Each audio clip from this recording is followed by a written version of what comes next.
छावा संघटनेचे प्रदेशाध्यक्ष विजय घाडगे यांना सूरज चव्हाण यांनी मारहाण केल्याची घटना समोर आल्यानंतर अजितदादांनी तात्काळ सूरज चव्हाण यांना राष्ट्रवादी युवक काँग्रेसच्या प्रदेशाध्यक्ष पदावरून हटवलं होतं।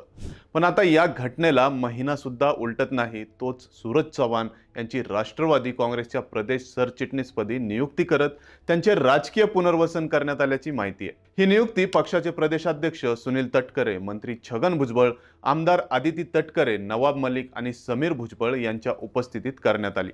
सूरज चव्हाण यांची सरचिटणीसपदी नियुक्ती केल्याने मात्र आता अजित पवारांच्या राष्ट्रवादीत तेढ निर्माण होण्याची शक्यता आहे। सूरज चव्हाण यांचं इतक्या लवकर राजकीय पुनर्वसन केल्यामुळे पक्षातल्या दुसऱ्या फळीतील काही महत्त्वाच्या नेत्यांमध्ये अस्वस्थता आहे।